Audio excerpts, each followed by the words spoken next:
Welcome everybody, my name is François Letarte from D30, and this will be a video response to BashBizznet, a video he did some times ago. Pay to play, I think it's the title.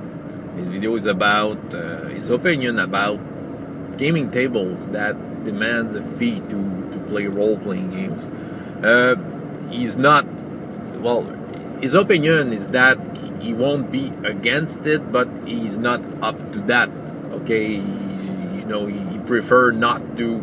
He would prefer that the hobby would stay free all the time. And I want to share not necessarily my opinion, but more my personal experience with that. Because once in a while, I'm being paid to do that. And well, there are reasons why sometimes it has to be that way. Doesn't happen often, well, first of all, I work in a library and I offer role-playing games activities, so yeah, technically I'm paid to do that. Okay, the people don't pay though.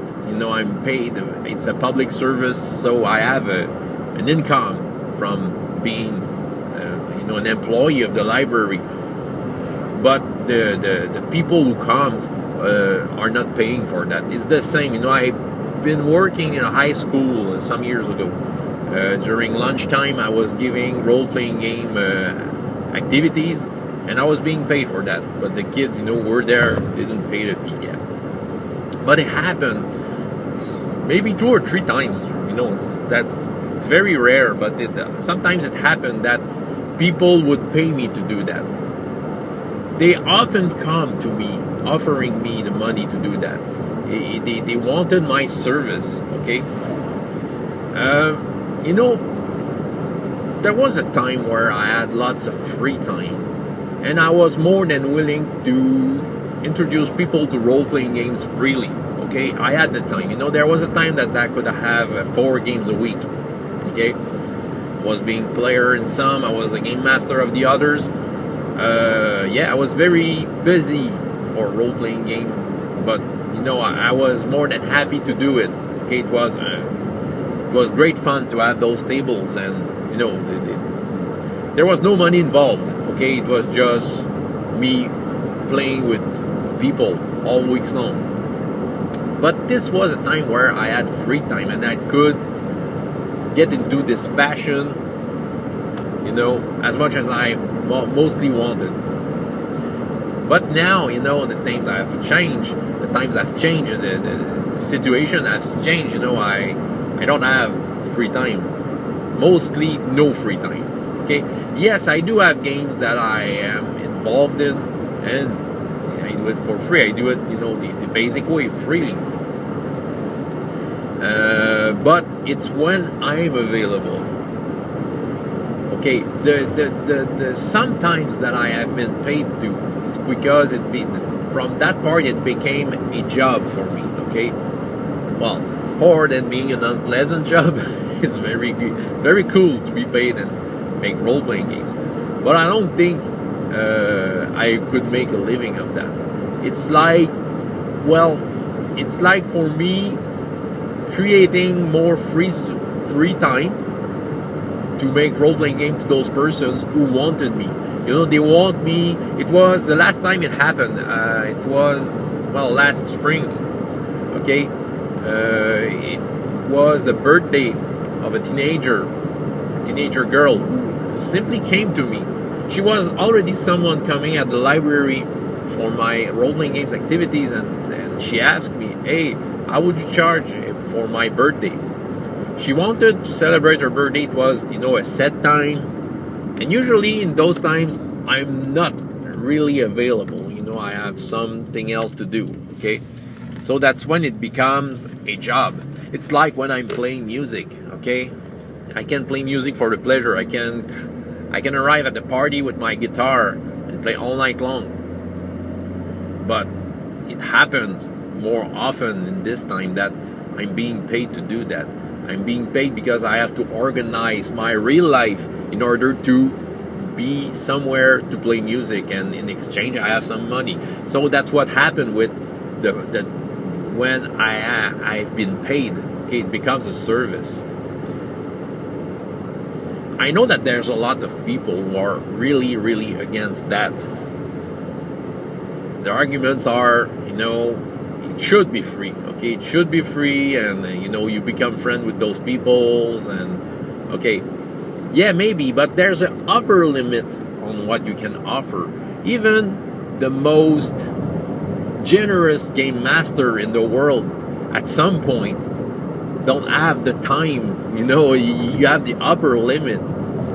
Okay, and sometimes you have people who may want to have a role-playing game session set in time, and the only resource that they have is to hire someone to do it. Okay, it's at that point it's their problem if they want to pay for that. But on the other hand, being paid forces you to do a good job. Okay, it's not that I don't want to make a bad job when I do it freely. On the contrary, I really want to treat my friends around the table. I worked hard on my adventure, but with the price tag on it, I'm working towards being flawless. But it's just trying to, you know that when the game starts, everything can happen. But nevertheless, I've been paid, so I've made my homework because I'm being paid to do that. So those people who are charging, in my opinion, should be flawless, should work towards a flawless game. Okay, should work towards great public. They're not necessarily running their friends, they're running anybody, and they have to be of good service for them.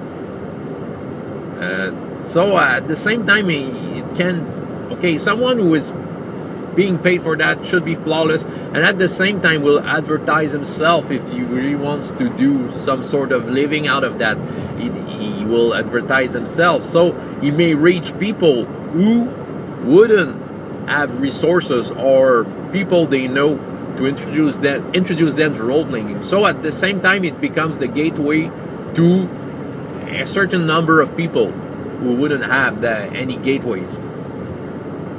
After that, when they have maybe paid for 2 or 3 sessions, maybe they will go on their own and make like everybody else do when they're getting into the hobby. So sharing the hobby freely with everyone. So in general, I'm more about,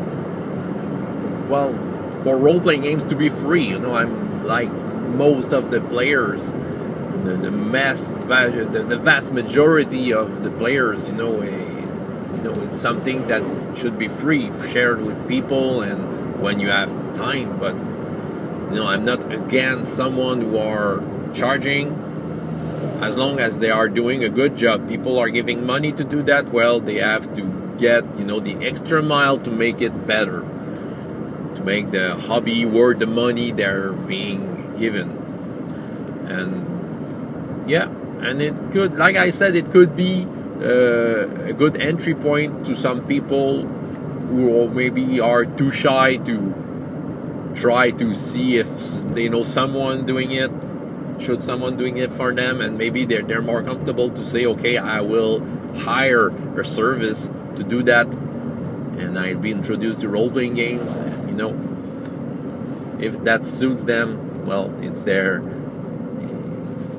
own problem from that point. So that was my opinion. François D30, D30, and up to next time. I hope you have as much fun in your life as in your games. The original video from Bash is in the link below the description. Bye.